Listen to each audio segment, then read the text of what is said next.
Doctor बीना चतुर्वेदी की आवाज़ में उनके कहानी संग्रह नया सवेरा से सुनिए कहानी शहीद का सपना। इस कहानी का मुख्य पात्र भजनलाल अपने देश की सेवा के लिए सेना में जाना चाहता था, मगर पारिवारिक जिम्मेदारियों के कारण उसे पढ़ाई छोड़कर नौकरी करनी पड़ी थी। भजनलाल की शादी भी समय पर हो गई थी और उसके 2 बच्चे भी थे। मौका मिलते ही भजनलाल ने सेना में नौकरी कर ली थी। कई वर्ष अपनी पत्नी और बच्चों के साथ उसने सुकून से बिताए, मगर एक दिन युद्ध की घोषणा होने पर भजनलाल की ड्यूटी सीमा पर लगा दी। युद्ध विराम होने पर भजनलाल के सामान के साथ उसका शव तिरंगे में लिपटा हुआ आया। पूरे गांव में कोहराम मच गया। उसकी पत्नी ने अपने पति की इच्छा अनुसार बच्चों की परवरिश की और पति के सपने को साकार किया। सुनिए कहानी शहीद का सपना। भजनलाल 10वीं पास कर लेने के बाद खाली नहीं बैठा था। गरीब माता पिता की हालत को वह भली बात जानता था और समझता भी था। उसकी आगे पढ़ने की बहुत इच्छा थी, मगर उसके लिए आगे की पढ़ाई करना मुश्किल था। भजनलाल से छोटे उसके 4 भाई बहन भी थे। इन सब का खर्चा उठा पाना उसके पिता के बस में नहीं था। यही सब सोचकर भजनलाल ने पढ़ाई छोड़कर एक कपड़े की दुकान पर नौकरी कर ली थी। भजनलाल को नौकरी करते 2 वर्ष हो गए थे। एक दिन भजनलाल के पिता उमरावल जी ने अपनी पत्नी से कहा कि भजनलाल की उम्र अब शादी की हो गई है। आसपास के गांव से शादी के रिश्ते आने लगे हैं। अब हमें इसके बारे में सोचना होगा। शाम को जब भजनलाल दुकान से घर आया, परिवार के सभी लोग भोजन कर रहे थे।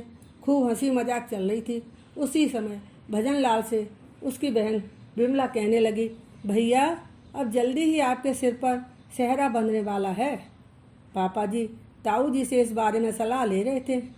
मैंने अपने कानों से सुना है, मैं झूठ नहीं बोल रही। मम्मी से भी पापा जी बात कर रहे थे। विमला की बात सुनकर माहौल में अचानक शांति छा गई। यह सुनकर भजनलाल अपने माता पिता की ओर देखने लगा। भजनलाल की ओर देखकर उसके माता पिता ने हाँ के स्वर में अपनी गर्दन हिला दी।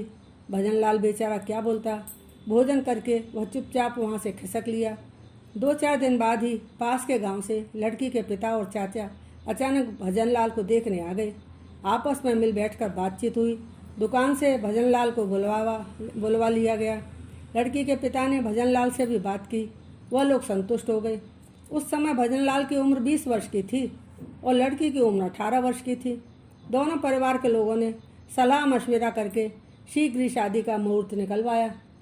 शुभ मुहूर्त में दोनों की शादी धूमधाम से संपन्न हुई। लड़की का नाम विनीता था। लाल रंग के सलमा सितारों वाली झिलमिलाती हुई साड़ी में गौर वर्ण की दुबली पतली विनीता का रूप लावण्य देखते ही बनता था। छोटा सा घूंघट निकाले तिरछी नज़रों से जब वह भजनलाल की ओर देखकर मुस्कराती तो वह प्रेमातुर होकर टकटकी लगाकर उसे देखता ही रह जाता। लाल रंग की लाख की नगीनों वाली कलाई भरी चूड़ियों के बीच हरी भरी चूड़ियाँ खनकाती हुई विनीता घर आंगन में रात दिन चक्कर घिन्नी की तरह घूमा करती थी। भजनलाल विनीता से कहता कि तुझ पर लाल और हरा रंग बहुत खिलता है। तू प्रतिदिन इन्हीं रंगों के कपड़े पहना कर। इन रंगों के कपड़ों में झलकता हुआ तुम्हारा उजला रंग मेरे दिल को बहुत सुकून देता है। अब जब मैं तुझे इस रूप में देखता हूँ तो मेरी खुशी का ठिकाना नहीं रहता। मुझे ऐसा अनुभव होता है कि मेरा सपना साकार हो गया है। मैं तुम्हारी जैसी जीवन संगिनी की ही कल्पना किया करता था। विनीता शरारत भरी निगाहों से अपने पति की ओर देखती और लजाने लगती। एक दिन भजनलाल ने विनीता से कहा कि उसकी बहुत बड़ी तमन्ना थी। वह अपने देश की सेवा करने के लिए सेना में भर्ती होना चाहता था। पारिवारिक जिम्मेदारियों के कारण ऐसा नहीं कर सका। मैं ऐसा सोचता हूँ कि अभी भी कुछ नहीं बिगड़ा। अगर तुम्हारी सहमति मिल जाए तो मैं सेना में जाने के लिए कोशिश करूँ। इस देश को मेरी सेवा की आवश्यकता है। मेरी मातृभूमि मुझे पुकार रही है। मैं अपने देश पर मर मिटने के लिए तड़प उठता हूँ। विनीता अपने पति की इस तरह की बातें सुनकर परेशान होकर कहने लगी, भगवान के वास्ते ऐसे मत बोलो। मैं मानती हूँ कि हमारे देश को तुम्हारे जैसे बहादुर जवानों की आवश्यकता है और मैं तुम्हारे जज्बे को सलाम करती हूँ। यकीन मानो कि सेना में भर्ती होने के तुम्हारे स्वप्न को पूरा करने में मैं कभी भी बाधा नहीं डालूंगी। इसके साथ ही मैं आपसे यह भी कहती हूँ कि कौन पत्नी होगी जो अपने पति को इतना कहकर वो चुप हो गई। बोलते हुए आगे के शब्द विनीता के गले में अटक कर रह गए। वह सिसक उठी। विनीता ने अनुभव किया कि उसके पति का सेना में जाने का जुनून दिन प्रतिदिन बढ़ता ही जा रहा था।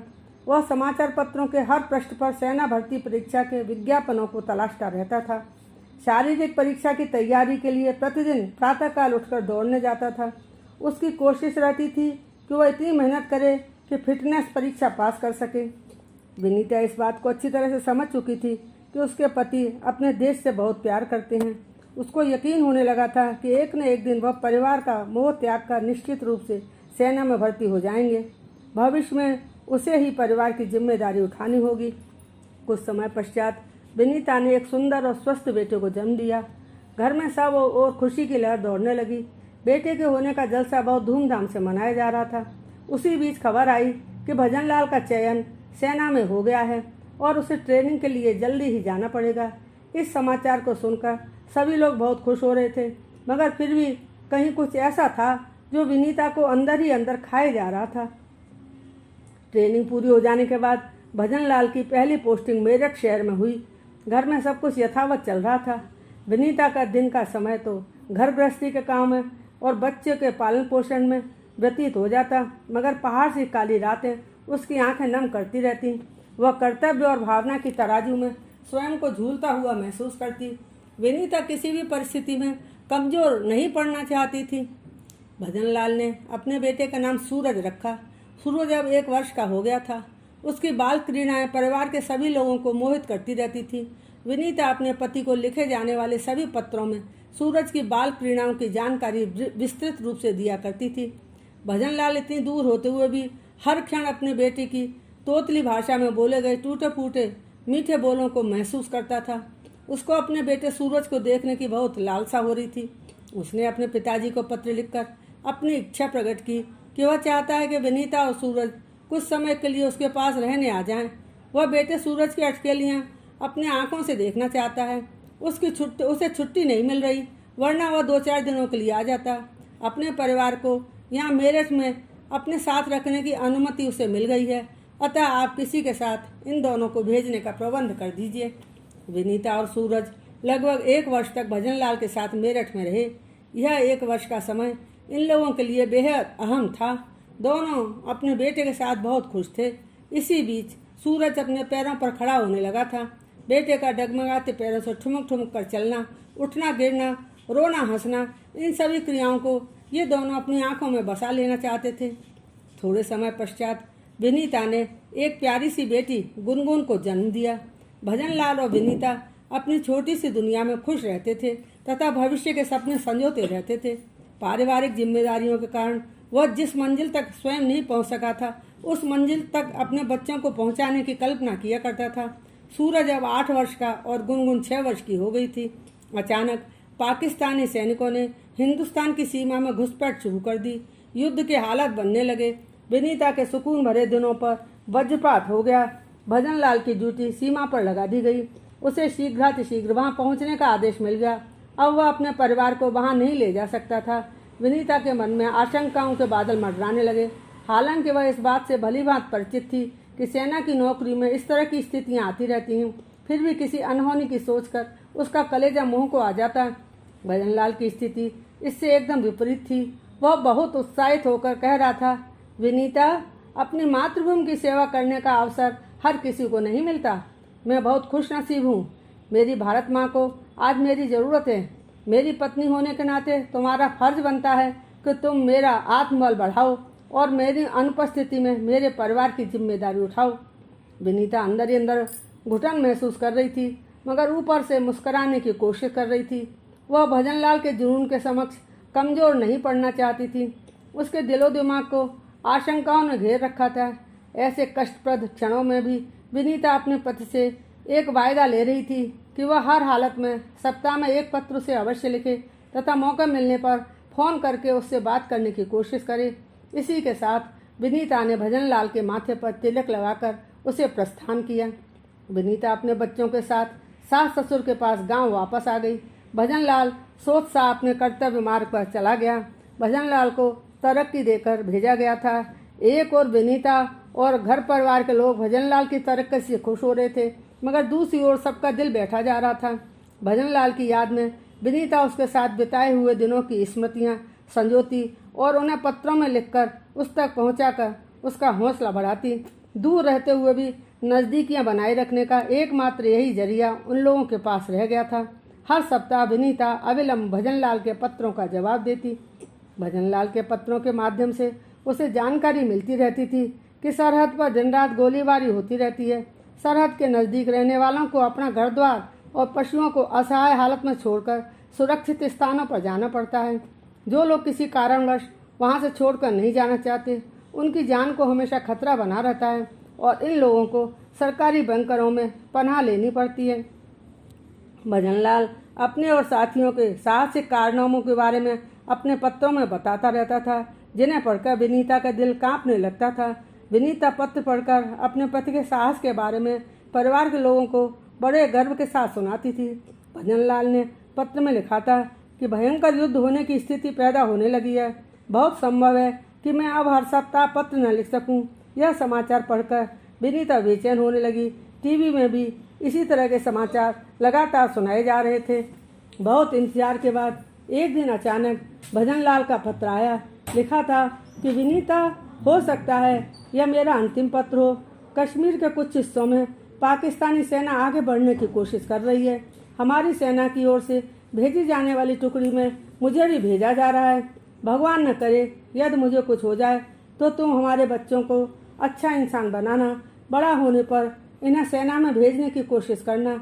इसी को मेरी अंतिम इच्छा समझना। मेरे चले जाने पर दुखी मत होना, बल्कि सिर उठाकर गर्व के साथ कहना कि मैं शहीद की पत्नी हूँ। कुछ समय पश्चात युद्ध विराम होने पर भजनलाल के सामान के साथ तिरंगा में लिपटा हुआ उसका शव आया। यह देखकर भजनलाल के माता पिता की हालत बहुत नाजुक हो गई। बच्चों की समझ में ठीक से कुछ नहीं आ रहा था। पूरे गांव में कोहराम मच गया। विनीता चुपचाप खड़ी सब देख रही थी। उसने अपने बच्चों को सीने से लगा रखा था। भजनलाल के अंतिम पत्र में उसने अपनी अंतिम इच्छा व्यक्त की थी। उसी को याद करके विनीता दृढ़ प्रतिज्ञ थी। कहते हैं कि समय बहुत बलवान होता है। भजनलाल के बेटा बेटी सूरज और गुनगुन युवा हो गए। विनीता ने अपने बच्चों की परवरिश जी जान लगाकर की थी। दोनों को उसने उनकी इच्छानुसार शिक्षा दिलवाई। सूरज इंजीनियर बनने के बाद सेना में नौकरी करने लगा और अपने पिता के बताए गए रास्ते पर चल पड़ा। गुनगुन नर्स बन गई और उसने भी सेना में नौकरी कर ली। उसने अपना संपूर्ण जीवन भारत माता के लालों की सेवा करने में अर्पित कर दिया।